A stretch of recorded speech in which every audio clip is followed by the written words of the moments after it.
Hi, everybody. Welcome back to the Mom and Mind podcast. I am your host, perinatal mental health certified psychologist, Dr. Kat.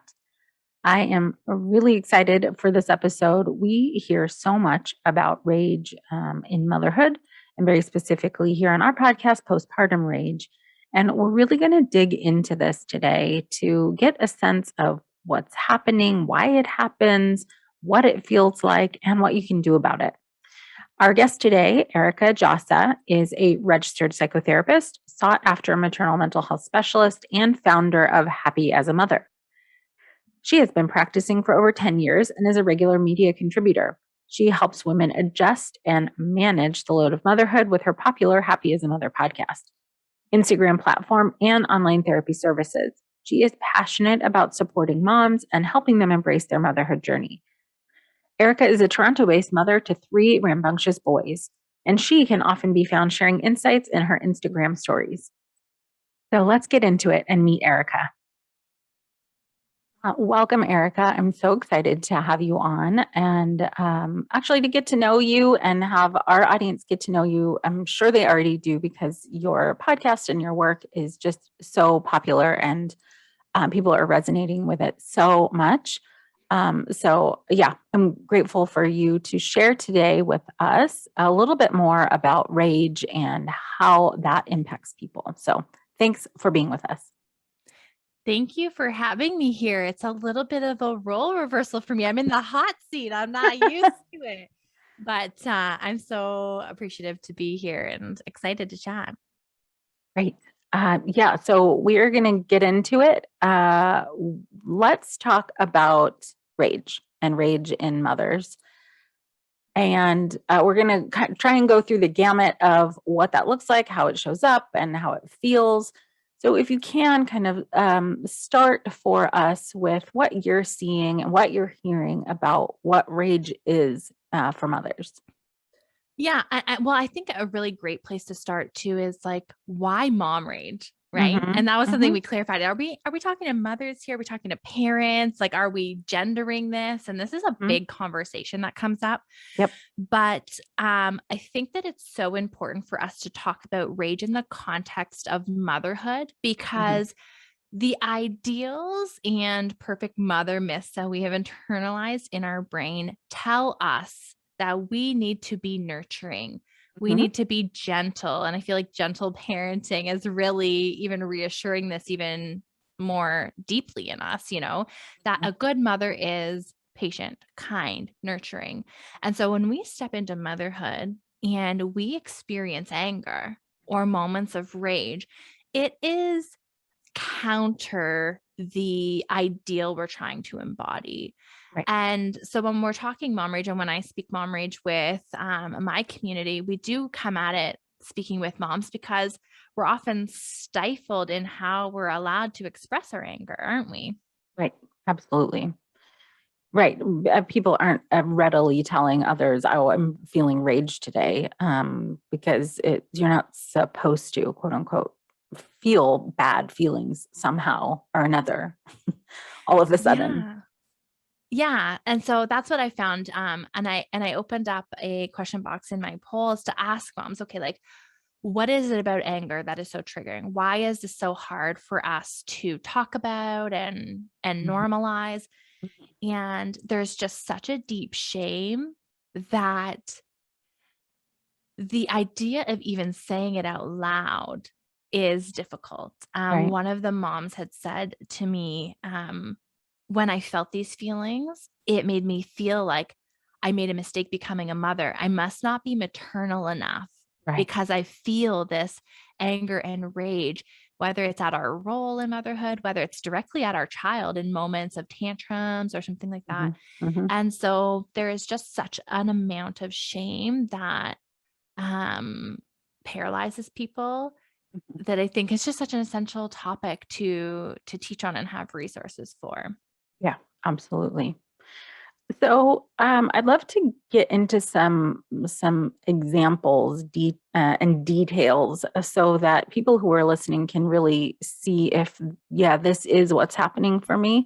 Because I really think that people are having an internal experience of the rage and what it might feel like. They're not always expressing it outwardly, but sometimes they are, maybe often they are. But what is like or some examples of what it might feel like for a mom and what they might be experiencing? Mhm.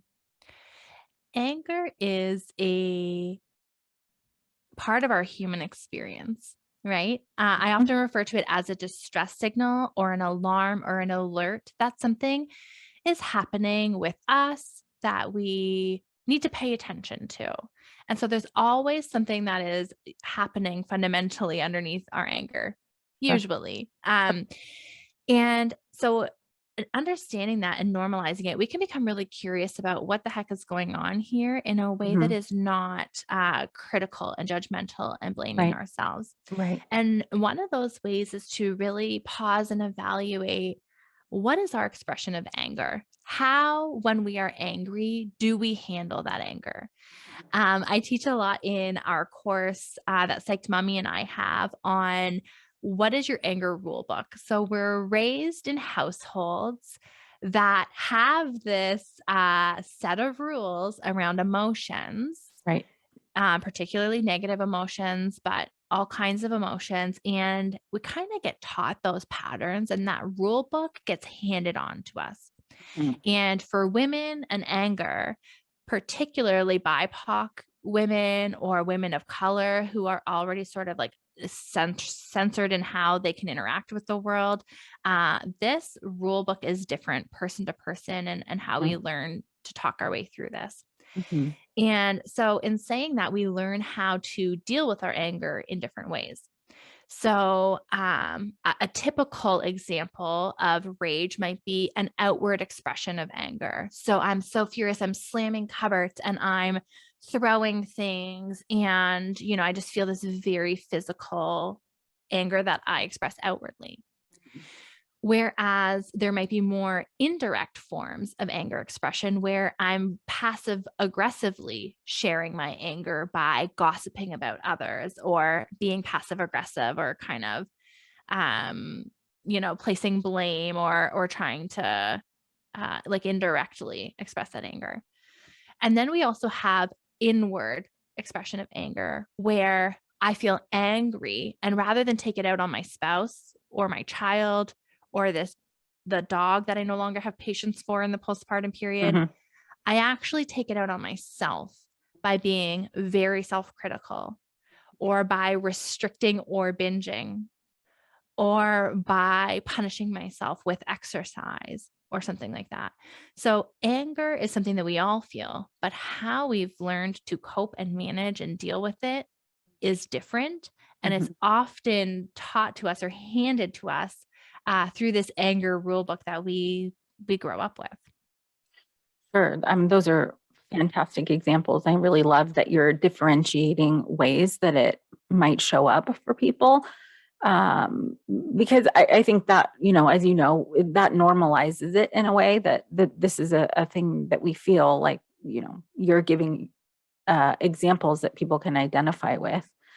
Which is so important. Why I think, our work in podcasting specifically to be able to talk about it so people can hear it, and in their own time realize that it's not just them is so incredibly important. And one of the things I hear, I'm sure you hear quite a lot, is why. Why am I feeling this way? I don't know where it's coming from. I've never felt this angry. Those are some of the things for sure that I've heard. Can you go into a little bit of a little bit more detail of what might be contributing to those feelings? Hmm. Definitely. I would call these like vulnerability factors or things that can kind of underlie our anger and our anger expression. I will say before moving on that the expression that is most associated with shame and that we feel most guilty about is usually that outward expression, whether it's Mhm. physically throwing things or raising our voice and yelling. For sure. I feel like that outward expression is the one that has like such deep shame associated with it. And it can come in forms of just like verbally lashing out to actually like physically lashing out. So there's quite a like spectrum or continuum there in terms of how it can Mhm. look. So when we're talking vulnerability factors and the things that actually make us more prone to anger, there are several pieces. But I also want to normalize again, one, anger is a part of our human experience. It makes sense that we get angry in situations with our child. We are not robots that are absence of feelings and emotions. Yep. And if my toddler is flailing and accidentally like socks me in the nose, of course, my body is going to react and respond to that. Our anger is hardwired into our nervous system and our fight or flight to protect us, to guide us, and to alert us. And it's actually meant to serve us if we can learn how to understand it and become curious. Mhm. Now, what types of things make us more vulnerable to rage or like reacting when we want to be composed and in control? There's several different things. In early postpartum days, the amount of sleep that we're getting is a Mhm. really big one. Prioritizing sleep or having a plan for sleep with our partner in some way, like getting others involved in Right. understanding how important our sleep is. Another one is, like our mental health history. So I have ADHD, and there is some impulse and regulation stuff there that might make me more prone to reactiveness. For So sure. understanding our mental health history is a part of it. And then there are even more basic vulnerability factors like sleep, but our appetite. Did we eat today? Yep. Have we had water? Mhm. Have we had time for self today? Mhm. Are we overstimulated and touched out by our littles? And I often refer to my kids. I have three boys. They were Mhm. 3 and under when they were born, and now they are like 7, 5, and 3 or so. But I often refer to them in those early days as like trying to reattach their umbilical cord. Like they were Sure. just constantly, Mhm. I was touched out. Mhm. And so that overstimulation and overwhelm is a very real part of our Mhm. reactiveness as well. So there are several things that can, like anxiety, depression, several things that can be under this pictured as an iceberg. Like we've got our expression of anger that people can see, and that is an outward thing. And then underneath that iceberg, we've got all of these vulnerability and contributing factors that could play a role in this reactivity. Yeah. Yeah, it's quite, complex, and also sort of straightforward. Like, "Oh, yeah, I'm probably angry or feeling rageful because of any number of those things," and it could be all or one. Um, and, especially when it's overwhelming and confusing and sort of scary for, some people when it gets to, like, peak rage feelings. It can be quite Mhm. surprising and shocking to feel that. Like the intersection between, oh my gosh, I'm feeling so angry at my child right now, and also I'm not supposed to feel this way. I'm supposed to Mhm. just love them all the time. And not that you don't love them, but sometimes you can not like what they are doing for sure. Mhm. But that interface of I'm not supposed to feel this way and also I feel this way is really hard to deal with. Yeah. Yes. That narrative and that story we tell ourselves in those moments can serve to increase our distress or decrease our distress, right? Mhm, So mhm, if I am feeling really irritable, okay, we're coming out of like 10 days of quarantine. I was so sick of seeing everybody's face in my house that I was like ready to like move into the mm. garage, you All know? right. Yep. And in this time, if these irritable feelings that I was having, I was telling myself, like, what kind of mom feels that way towards their children? This is the opposite of nurturing. You're supposed to be maternal. You're supposed to want to be with your children. I'm literally pouring gasoline on my distress in that moment. For I sure. am amplifying those uncomfortable emotions, right? Mhm, mhm, Versus saying, okay, Erica, like, this has been a really tough couple of weeks. everybody needs a break. Everybody's fed up with each other in the house, and we're going to reset and we're going to move past it. Like, I understand why you feel this way. That is like the equivalent of like holding my own hand, giving myself a hug and Love saying, it. we're going to get through this. Yep. Right. Yep. One thing I will note though is that the frequency and intensity at which this is happening is a really good thing for us to observe and become curious about. If we are waking up in the morning irritable before we've even like put our feet on the floor out of our bed, and we already feel like we're at capacity, or the frequency at which we are raising our voice and losing our cool is like there's no space and we feel stacked up of like this is our only reaction that we go to. That for me as a professional is a really a really big sort of like red flag, or like there's something else beyond just anger going on here, because our capacity for just little things coming up is so low that there are other factors happening in this situation. Again, whether sleep deprivation, whether relationship satisfaction issues, whether depression or anxiety, but there's something there that is calling for us to pay attention to. But that's fantastic. That you're bringing up that differentiation and something to look at,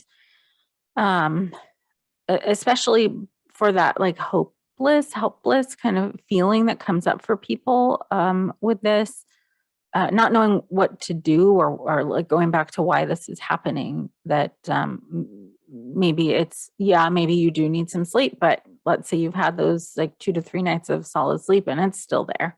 What are some of those types of indicators? And you mentioned for sure, if it's just not quite going away, or that's the only response, only reaction. What are some other things you think people can look out for, and maybe can look out for?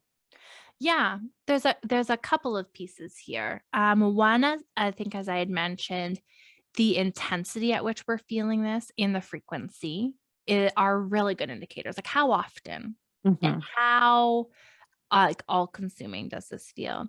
And two was something that you brought attention to is if we do some of the things that we know are helpful to rejuvenate our capacity or help restore us and give us some rest. If we do these and things are not improving, then that's also a red flag. So we in our course and even in my personal practice with clients use a framework called NEST, which is nutrition. So did you eat today? Exercise, have you moved your body? Sleep, have you had like some, 4 or 5 hours of consecutive sleep? Time for self, even 15, 20 minutes. Have you showered? Have you cared for yourself today? And support. Have you had, whether it's emotional support or physical support or various other types of support. And that's a really great framework to use, because if we're feeling super ragey or we're feeling at capacity and we don't know where to turn, that's the foundational, like that's the basics. Return to the basics, dig in there first. If we go for a walk and we make some time for self, or we put on a podcast and we walk with our little in the stroller, we have something to eat, and we feel the needle move on our mood a little bit, even if it's not like magically we're happy and it's all unicorns. That's not what we're going for. But like, did we feel, the needle move? Right. Then we're on the right track. But there are a lot of times that I have clients where they're doing all the things and then they're still really struggling with irritability and rage. Right. And that is where I think it really calls us to dig a little deeper. And there's actually some research that came out of BC. Christine, I think it's I believe her last name was. Oh my gosh, I might be getting that wrong. But she uncovered and put out in research for the first time that like depression is anger is one of the most commonly overlooked symptoms of depression. Right. And so if I'm seeing this frequency that is persistent, that nothing is really moving the needle, and that this, like we're staying in this state for a prolonged period of time. It's not situational to like an individual stressor, but this is just kind of like how our mood is and how we're feeling these days. Then it's really time, I would say, to meet with your therapist or your provider or do a little bit of, curious reflecting on what might be happening with you. For sure. As you were saying that, do you know if that research was primarily with women? I think so. It may have even been with mothers. Oh, don't quote me. Mm-hmm. It's been a little while since I've No since problem. I've read it. Yeah. No problem. Part of the reason why I'm asking is because it is more known that anger is associated with men for depression. Yes. But it is very telling about the pressure that we put on women that anger hasn't readily been an indicator of depression because you're supposed to be Mhm. happy. And if you're Mhm. angry as a woman, what does that mean about you? Right. It goes You're against all those you're core yeah, things. you're just Yeah. a bee, or you're like on your Yeah. period, or something that like discounts the fact that women can be angry too. Right. Like you're a hysterical woman that is Mhm. overly emotional and Right. sort of these narratives, right? Yeah. Versus that Oh. there's something very concretely Mhm. happening here. And I openly talk about my experience with postpartum depression on my own like podcast and platform. And I recount this very specific rage moment of mine where everything sort of came to a head for me. Mhm. I was postpartum with my third baby. I had 3 babies, 3 and under. I had all 3 of them home. I was about 8 to 10 weeks postpartum with my third. And the only thing that moved the needle for me at that time was movement. So I was desperately trying to get out the door to make it to a gym class in the Mm. morning. Mhm. Just picture this with me for a moment. Uh, Okay. I've sure. got a car seat hanging on my arm. I've got a diaper bag filled with all of the stuff to entertain the 2 toddlers, and I'm Mhm. trying to get my freaking butt to the gym. I go out the door and I have like a remote to open the van door, and the Mm. pulley system on the van snaps. And I'm Oh, like, man. of Right. course. Like the Yep. kids are running wild. It's total chaos.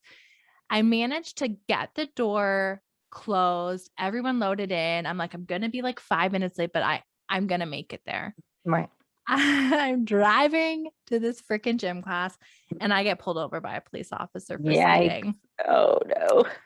When I saw every shade of red, like I can't even tell you the rage I experienced. Yeah. Very uncharacteristic of me. This is another thing I hear from mothers. Mhm. Mhm. This is not like me. I've never Mhm. been an angry person before. It feels Right. like this like monster or something that is so unlike who I am.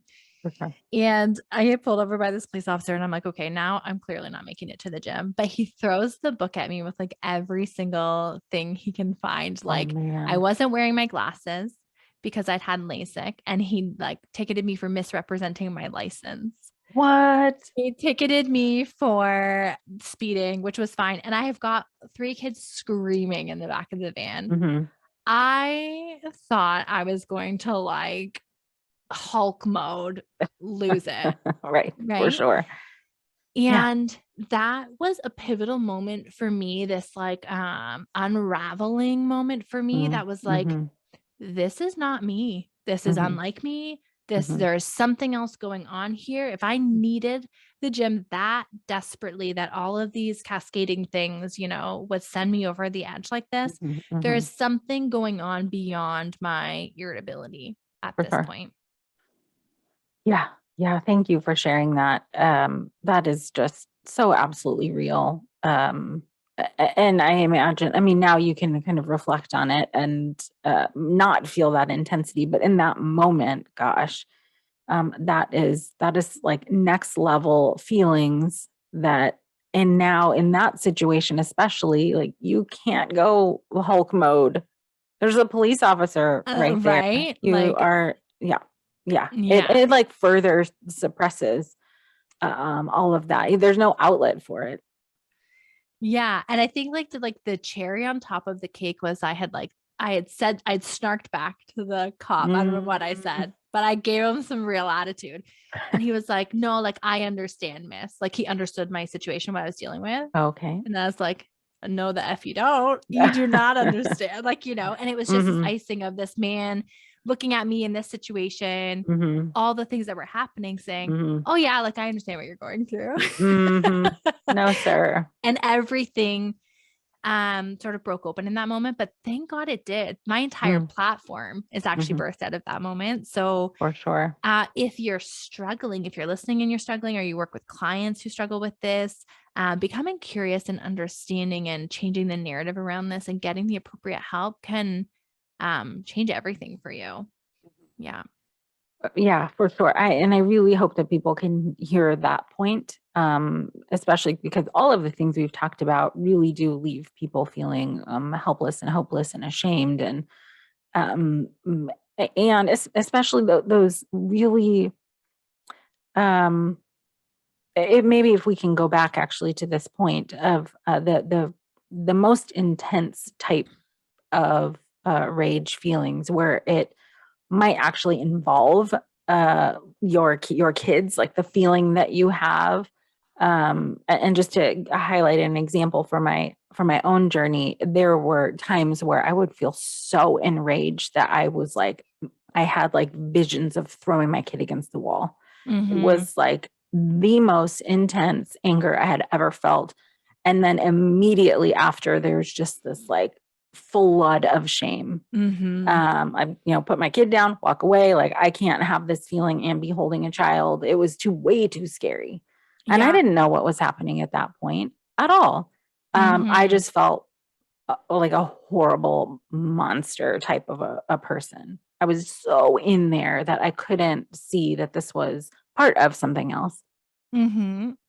So when people are sharing those types of examples with you, where it's probably taken a lot of courage just to mention it to you, right? Because it's like, I can't say this. It's gonna, like, somebody's gonna call CPS, or those kinds of fears. There come are up. some real fears. Yeah.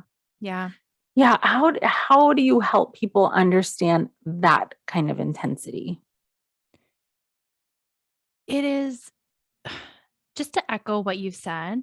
I think that like every DM and message and comment and conversation I've had is pretty much word for word how you just described your own experience. I felt like a monster, like I shouldn't have been a mom, or how could I feel this way towards my child? Like I must not have been meant to be a mother. Like we're talking some of the depths of shame that we've ever experienced. Yeah. And one of the things that I've learned is that the real barrier here is not actually the tools to regulate the anger. Those tools are readily available. We teach them in our course.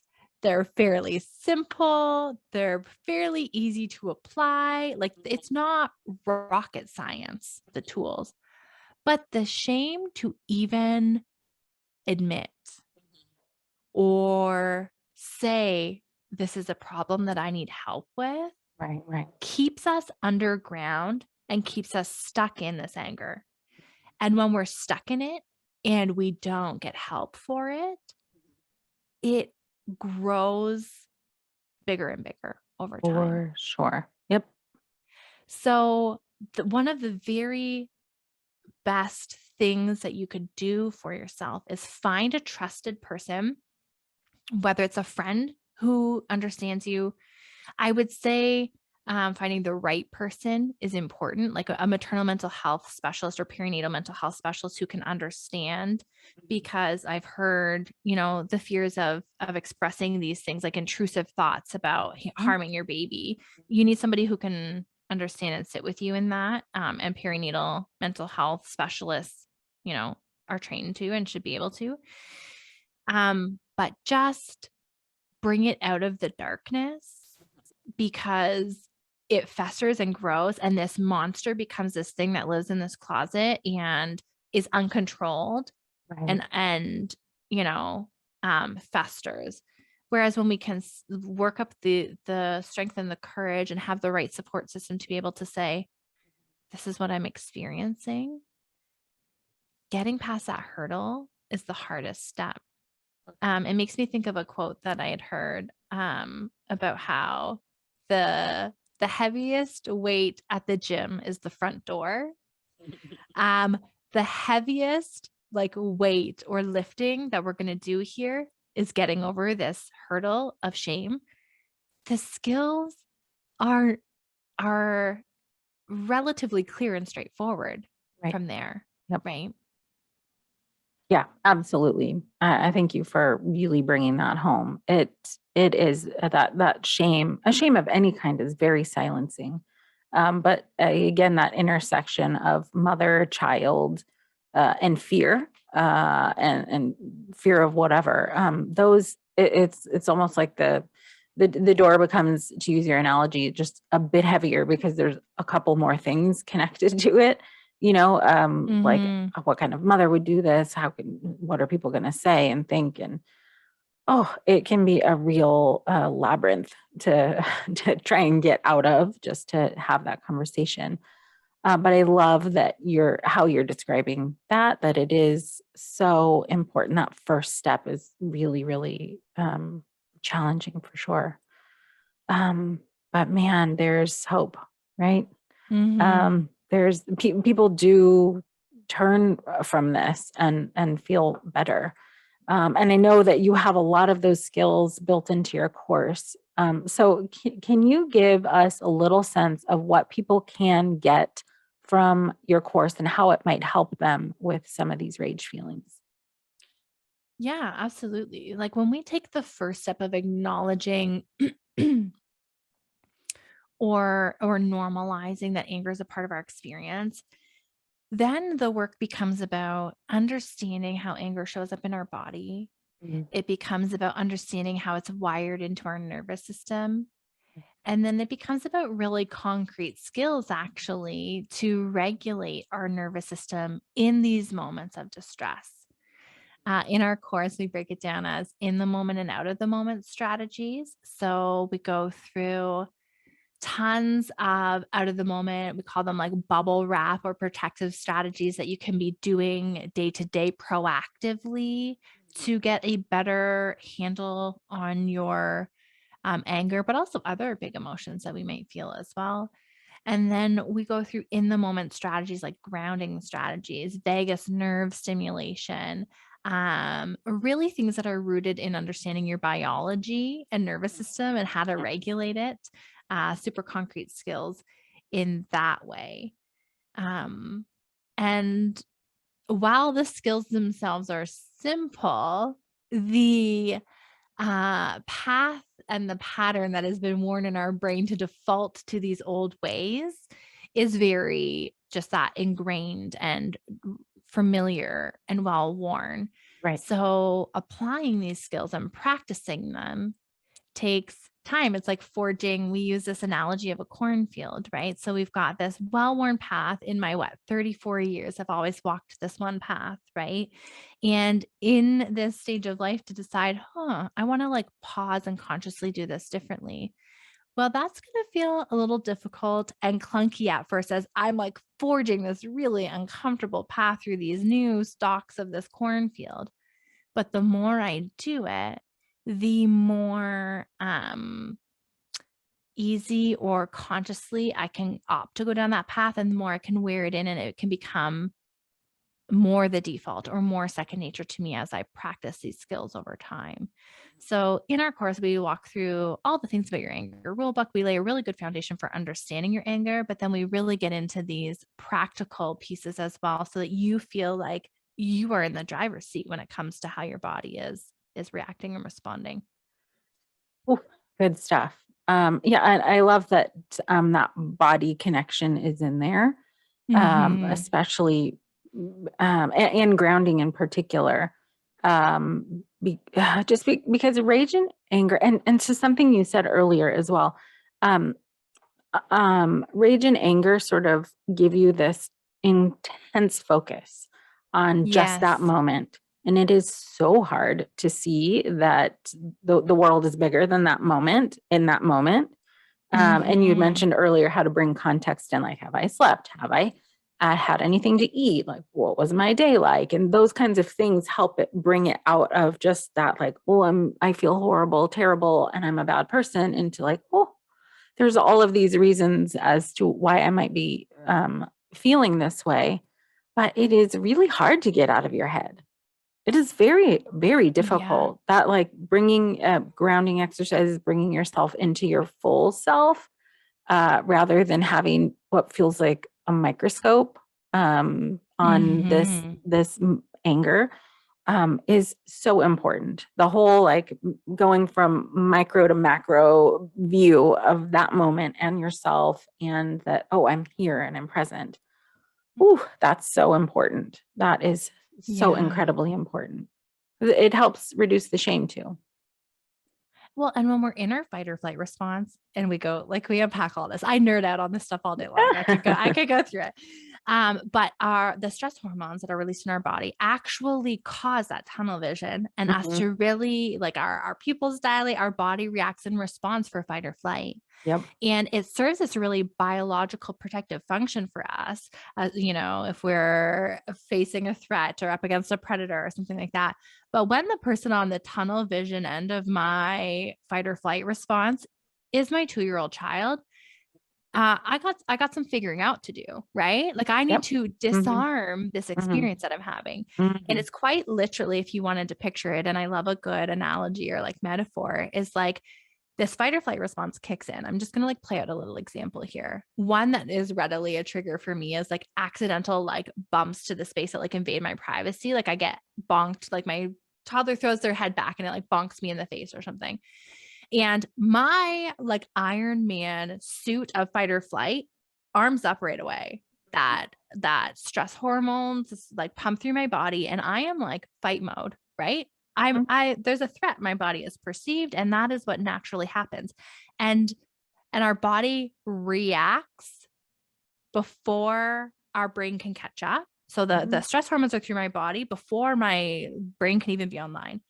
Yep. So learning to pause, ride out the stress hormone, ground ourselves and regulate is so critical so that I can see, wait a minute, I don't need Iron Man. Let's put Iron Man suit away. Mhm. This is just my helpless little 2-year-old that Yeah. bashed me in the face by accident. And I gotta figure out a way around these emotions right now, Yeah. you know? Um, but many of us have not been taught or have the skills to regulate our nervous system. It's not something that we're, modeled for us, taught to us. So, Mhm. as I said, when we get into these pieces, these skills are quite concrete and easy to learn and very empowering when we're working with our body instead of trying to willpower our way through this experience. Mhm. Oh, I love that. Ah, so, it sounds like people, if throughout the course, are learning quite a lot about the response, the why, the how, the what is happening, so they Yeah. can have that context to understand their response. Yeah, so the course is actually like 5 modules with 4 to 6 lessons in each module. It's a pretty deep dive. It was originally structured as a workshop that was 60 to 90 minutes, and we just found that we couldn't quite cover in depth the important aspects that we really wanted to the meat of it that we really wanted to provide Yeah. parents. So it is in 5 modules. The lessons are like around 5 minutes each, like really digestible for parents. And we Okay. encourage moms and dads to take it together. Yeah, it's really, I would say it's one of the things that in the platform that I have and things that I've created that I'm totally most proud of. It was a labor of love, and we're really excited to have it out there for parents. It's a really amazing resource. Yeah, it's great. And especially right now, I mean, if we can touch on just for a moment how the ongoing stress of COVID has, and the pandemic has, um, I think, from what I've seen, anyways, made this rage and anger even more present, because Mhm. the stress is so ongoing. Uh, Yeah. yeah, are Yeah. you seeing that too? Totally. When we talk about those vulnerability factors again and the things that play into our capacity, Mhm. kids being in and out of school. Like my children were out of school for like 4 or 6 weeks over Christmas and into the new year. Mhm. And my capacity to like think and function had to completely shift in my expectations of myself. So Right. there's so many things that play into what parents are trying to juggle right now, especially how the care work is disproportionately falling in the laps of mothers. Yep. So we thought we were spread thin before with our invisible care work that was undervalued. And now we're expected to do the impossible in a lot of ways. So it it makes so much sense that, there would be more irritability and rage and frustration. Um, and you're definitely not alone in that experience if that's something, listeners feel as well. Absolutely. Yeah, so I think it sounds like the way you've structured your course is especially useful now for people who are spread extra thin, don't have lots of time, but are feeling like some of this is happening for them. Also, especially because right now the wait to see a therapist is Mhm. so long because the need is so high.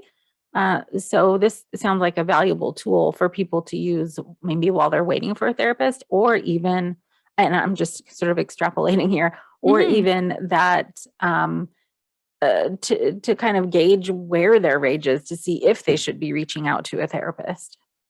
Absolutely. Like, you've got, throughout the course, my partner, Dr. Asharina Ream, psyched mommy, and I teaching, what would take I don't even know how many therapy sessions to teach, Hmm. and for, like, an accessible price of half my hourly rate, you know? So, one of the things that is really important to me with the platform that I've built is having tools and aids and resources that feel accessible to people. Yep. Like, Yeah. I Yeah. don't Yeah. know what it's like where you are in terms of access to care and whether it's private or public and funded and all of that. But Mhm. here, some people have benefits coverage for therapy and some people don't. And if you don't, and you're in like more of a community setting waiting for a referral for therapy, like the wait list to see a psychiatrist here is 2 years long. So, like, Holy, yeah, through our what public system because is it's so inundated with, people who need care. So, definitely if you're sitting on a wait list or if, clients like funding is tapping out or even in conjunction with therapy as some self-guided, like self-development, it's meant to fill some of those gaps where possible. fantastic. So how can people find all of this information? Yeah, it's at happyasamother.co/rage. Or if you find me on Instagram, happy as a mother, we talk about it frequently. It's linked there. I like for people to get a preview of Asharina and I before you commit to something. You want to have like a first date and get to know someone. I have my own podcast in which she's been on frequently, and we talk about rage and we do a Q&A about rage. So you can I have tons of free resources that you can Mhm. poke around on this topic and her and I and our dynamic in order to get to know us better to decide if this is something that you're open to or would find helpful. Fantastic. So happyasamother.co/rage. Yeah. And where can people find you on social? I am mostly hang out on Instagram and I share pictures of my littles and stories, and that's kind of like my preferred platform. And that all pushes to Facebook as well. And then weekly, I am in the ears of my podcasters, sharing all kinds of really valuable content along the same vein of the type of things you cover and topics that you cover. And that's just like Happy as a Mother on your favorite podcasting app as well. So anywhere, just search Happy as a Mother and you'll find me trying to branch into TikTok cat. But I got to tell you, it's not my favorite yet, but Yeah, I'm working on it. that's Yeah. a whole skill. Yeah, exactly. Great. Well, thank you so much for sharing this resource and information. I'm sure so many people will benefit from this. Thank you so much. Thank you so much for having me. It's been a pleasure to be here.